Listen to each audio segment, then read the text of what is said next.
Hey, everybody. Welcome to another episode of The Producer's Journal, a podcast producer's journey. Good to be here. I'm excited to catch up on a few things. I hope you guys have been enjoying the new sound and feel of this podcast. I'm certainly having a lot of fun doing it again, which is excellent for me. I've always felt guilty about being so inconsistent and all over the place with this podcast. So going back to the roots has worked well for me. Last I spoke to you all, I finished off talking about steaming curtains, and I'm happy to announce that they look pretty damn good. I've hit them a couple times now. I've recorded 2 sessions in that space since, and when I edit, I can still see little things here and there, but I will continue to work on those little nooks and crannies and get those things nice and straight. So looking good on that front. Then I want to talk about my cameras. So I also mentioned last episode about camera angles and how much of a nightmare it can be to get that right angle.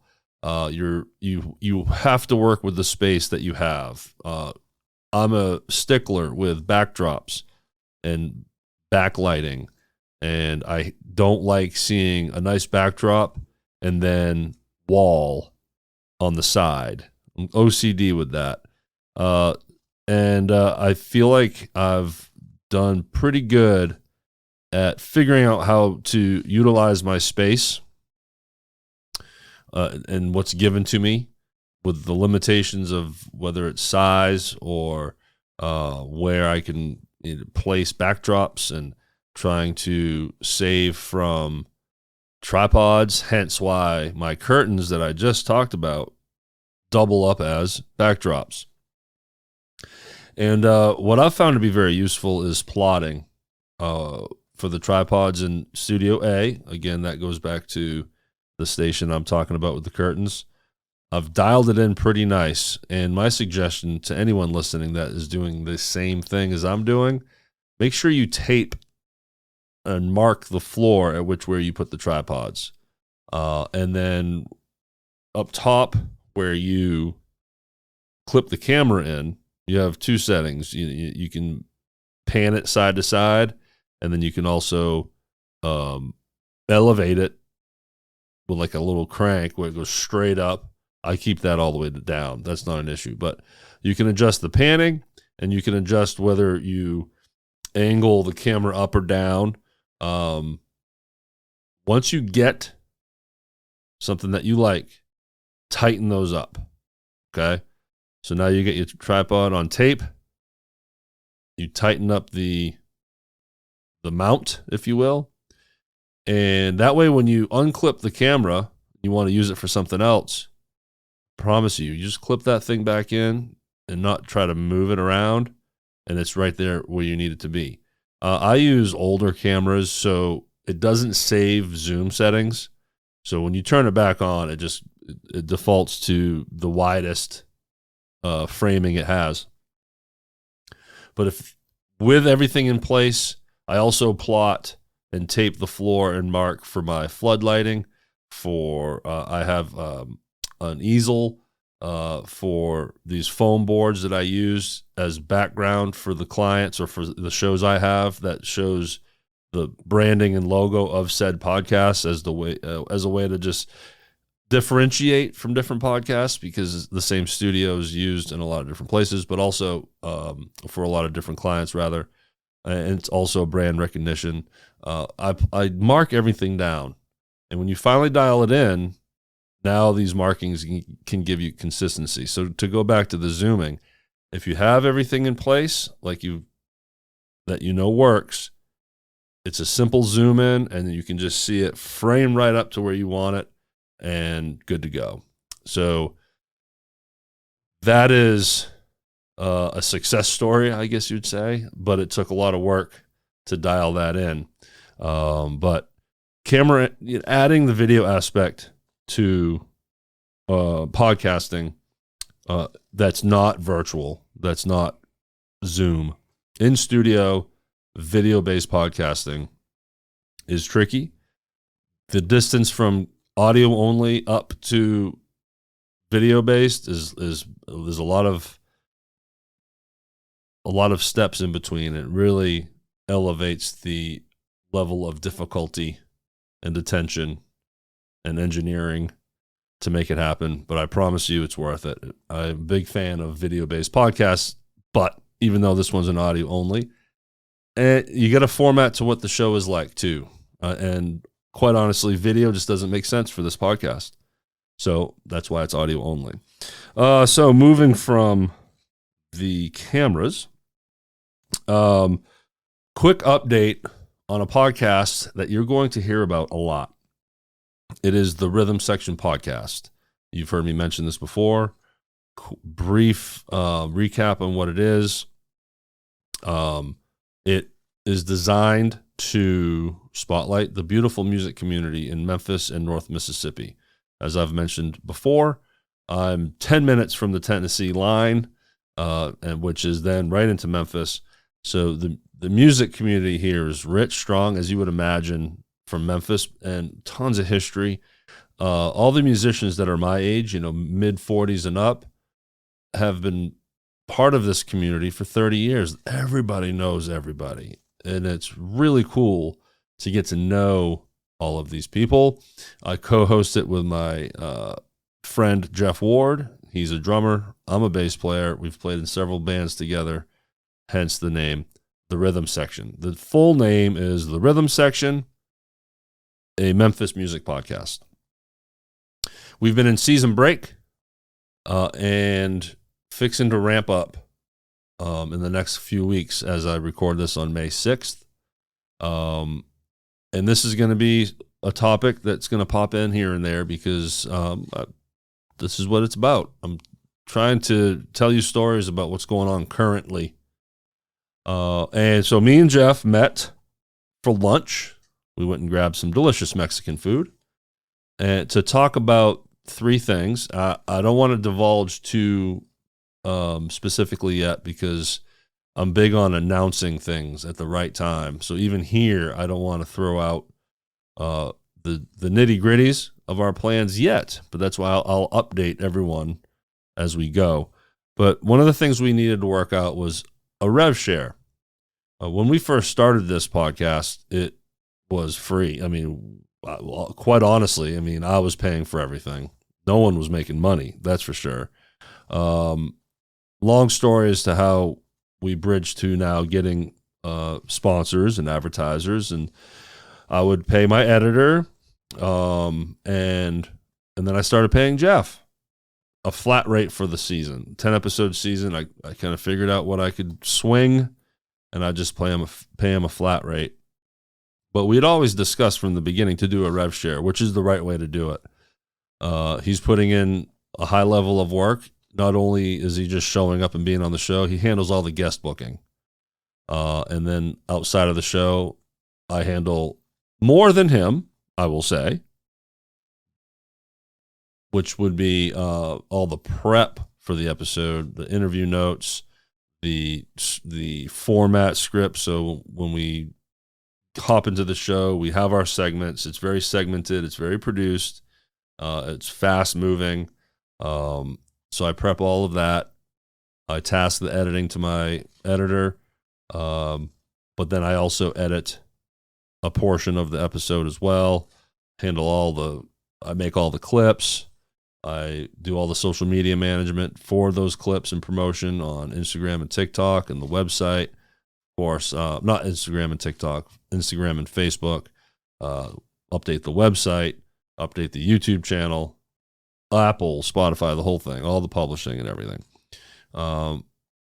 But regardless of that, it's important to come to terms on a split because I want Jeff to grow as the podcast grows. Obviously, I'm going to grow as it grows, but it incentivizes Jeff to continue to put the hard work in because, like I said, the bigger and better the show gets, the bigger and better the sponsors get, the bigger and better the money gets, and then therefore Jeff's making more money, and I want him to be successful along with me. I'm not going to talk splits, but percentages and everything, but that's the first thing we discussed. The second one is elongating the season.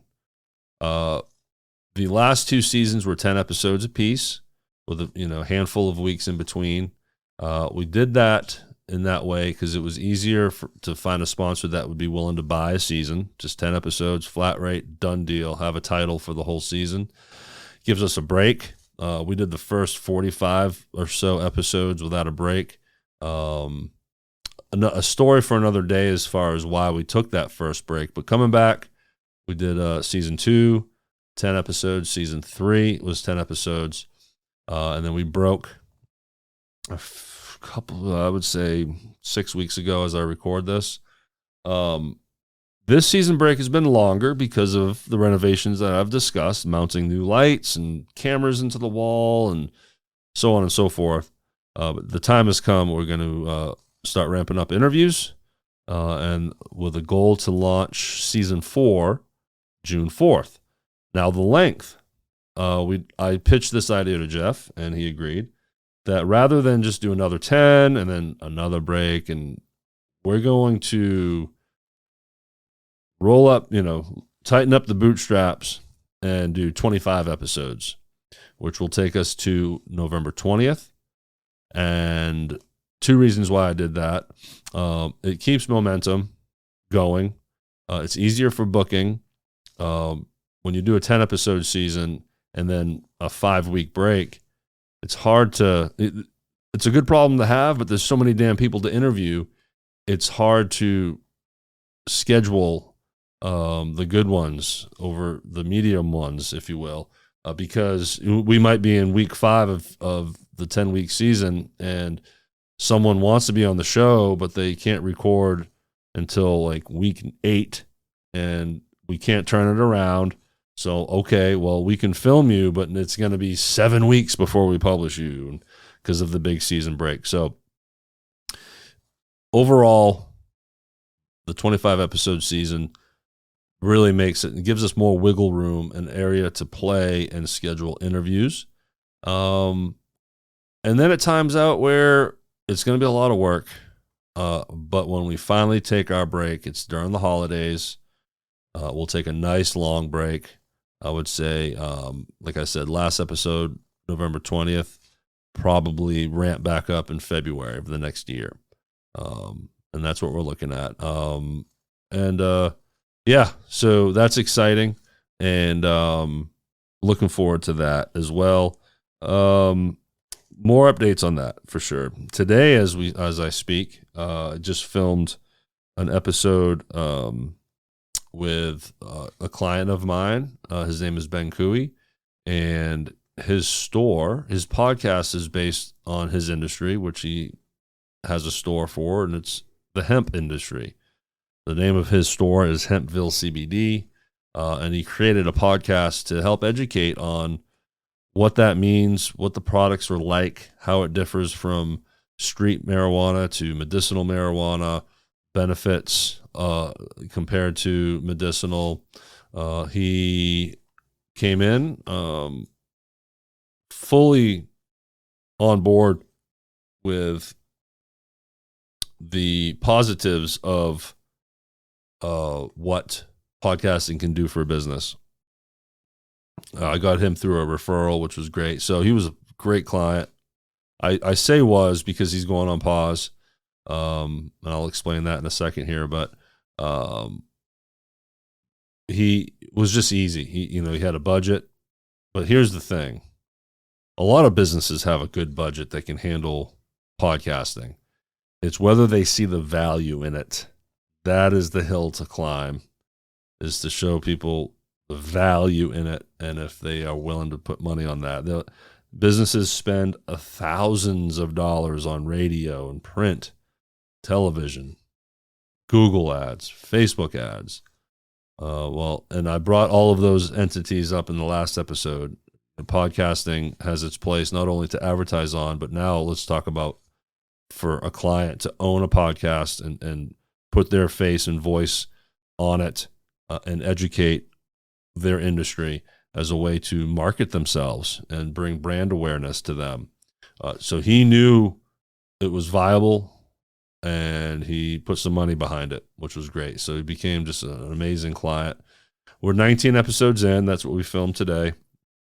But the hemp industry in Mississippi is kind of under attack with the government, a lot of regulations. It's a market share situation, as we would imagine, where it's tough. The hemp industry is a tough competitor to the marijuana industry. There is a difference. Check out the podcast Hempville CBD with Ben Cooey, and you'll learn all about why they're different and how they're different. Why is one a dispensary with a medical card and another one is a walk-in storefront you can just buy legally on its own. Anyways, there's some regulation issues. They had to fight our state government to pause and kill a bill that was going to, in essence, destroy the hemp industry and put 70 businesses out in the state. Ben had to get lobbyists, spend a ton of money on that. And what they, in essence, were able to accomplish is to kill the bill for this year. So they bought themselves a year. In the meantime, now Ben is going to continue to work with his lobbyists, try to raise money for these lobbyists. And when the time is right, when they roll into the next year and these bills go back up for voting, as I've learned, trust me, I'm not a civics major in any way. I don't know how it works, but I've learned a lot through Ben. So because of all that hard work, he is pausing for the summer, which was a bummer. I like working with him. He's a great guy, but let's face it, it's business. So he didn't re-up for a new chunk of episodes. So, but it's all good. I know he'll be back again. Why? Because he knows the value. He's seen real return because of the podcast through his internet sales. He knows for a fact it is because of the content and the elevation in his reach. So he's going to continue to be a great client. We're just on pause. He was the title sponsor for the Rhythm Section podcast season 3, which was our previous season. Because of all this, he's also spending a lot of money. So his budgeting is tighter. So a few weeks ago or several weeks ago, he said he couldn't be the title, which I understood. All is good there. But now he is interested, while he's pausing the podcast, to maybe get back into sponsoring for me and advertising with me, to keep the messaging out there and keep it going, because his business has never been better, and which is amazing. So I'm hoping that he will swing in for that. I love it when he's a client and a sponsor, but I don't want to lose both streams of income from him. So if he can still sponsor, that's hugely helpful. If he still can't sponsor, then it's another hit. Right? I already knew I was losing him as a sponsor originally when he said he couldn't do the next season. I did not see the pausing of the podcast coming. So, but he's pausing, and that's it's business. It's loss of money again. So it's a constant struggle, y'all. And we're going to be talking about these struggles. I'm going to try to be as transparent as possible because it's real. If you're interested in listening to how this stuff works, awesome. If you are actually involved as a producer and dealing with the same things, I know you can relate. I hope you enjoy hearing me talk about it. Or if you're someone that's kind of looking for education on how to start a podcast or how to then open a studio, I'm always willing to connect and engage. I always say this too, that this podcast, especially now as I've gone back to the basics, is educational through story. As I keep you updated and talk about these things, there's things that you will learn about the business, but also about me. So that's the education side of this podcast as well. So if this helps anyone in any of those ways, I love it. And it makes me very happy. that you all are listening and hopefully engaging. Go to the Facebook page at Shelby Rowe Productions. Go to srpstudiosllc.com to find the podcast, the social media channels, everything. And come follow me and leave a comment. Send me a direct message. Just engage. I'm here to talk to you. So with that said, let me wrap it up here. Thanks for listening, and I will talk to you next time.